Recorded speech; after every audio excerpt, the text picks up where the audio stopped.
to decay for one plutonium-239 half-life, that it will decay back to weapons plutonium. It's a long time, but it's out there. No one could ever go dig anything out of the ground and make nuclear weapons until 1945. But now, if you look at what the future is for that, from here on out, if you are going to bury all this stuff underground, it's going to decay to weapons plutonium, and Yucca Mountain, as it's presently described, is going to have 250,000 nuclear weapon capacity, and you're going to spread these things all over the world. It's all got to be burned, folks. It's got to be burned. It's coming, and this is the technology to do it. And then the system has the capability also for generating electricity from natural uranium. This is a very important thing because you don't have any enrichment associated with it, and that's, of course, the problem with Iran and everybody else who might want to get into the nuclear weapons business. So we can do all of these three different things with this technology. Now, we're talking about time to develop these things, with this being a starting point, which could happen maybe in 5 years or so, if we're really serious about it.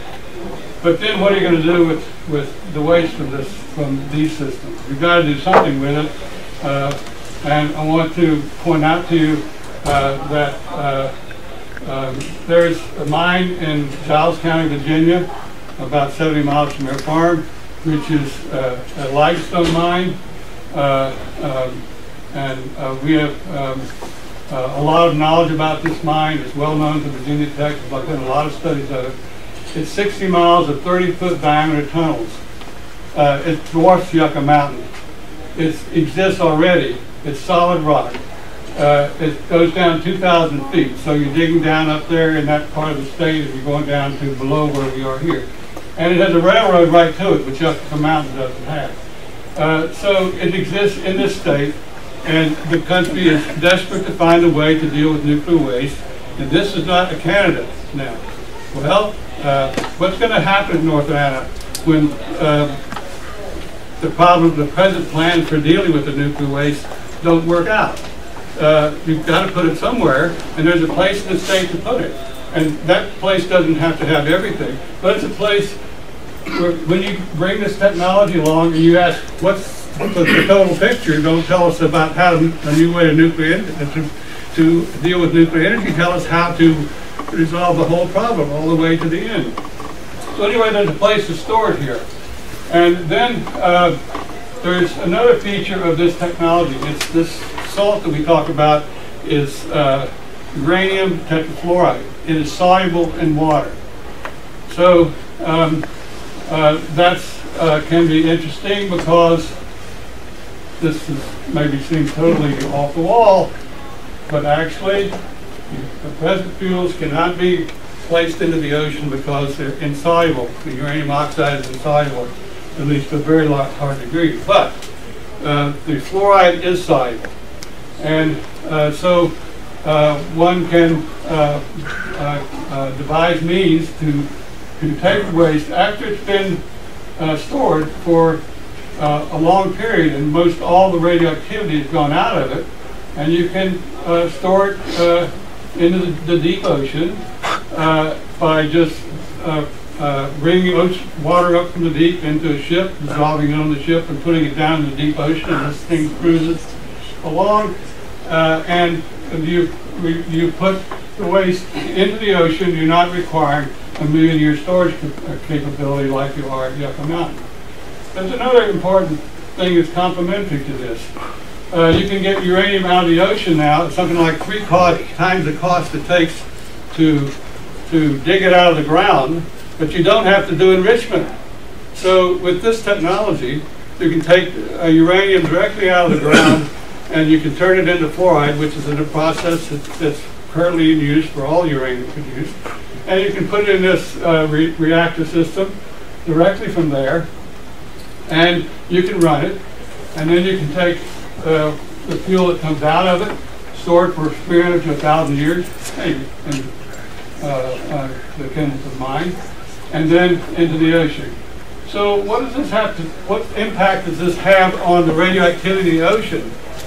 the reality of it is that the radioactivity in the ocean goes down with this process. You take uranium out, and the remnants that you put back in are less radioactive than what you took out.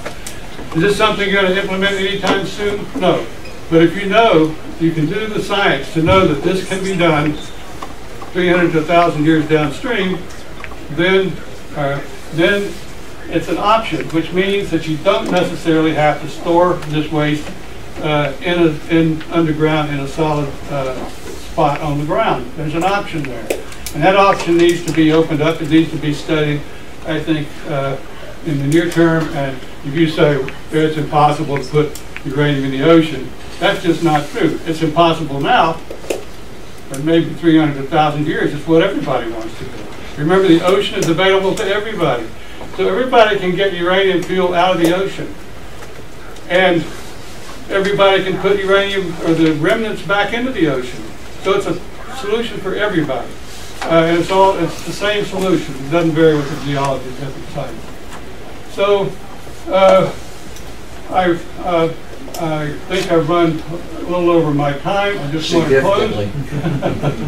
Maybe Dennis Potty will give me a little bit. He invited me to come. I'm done here essentially, except to say that this is the eventual fuel cycle that we will be having uranium from the ocean, uranium fuel burning in these types of reactors, interim storage, and then back into the ocean with an overall reduction in radioactivity in the Earth's crust.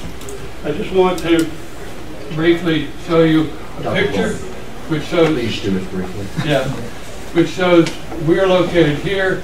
These are connections that we have existing to other places in the state of Virginia. That we're located here, although Adna Corporation is located here, and these are connections, active connections that we have, the future connections that we have. So this is a national issue, not just a state issue. And then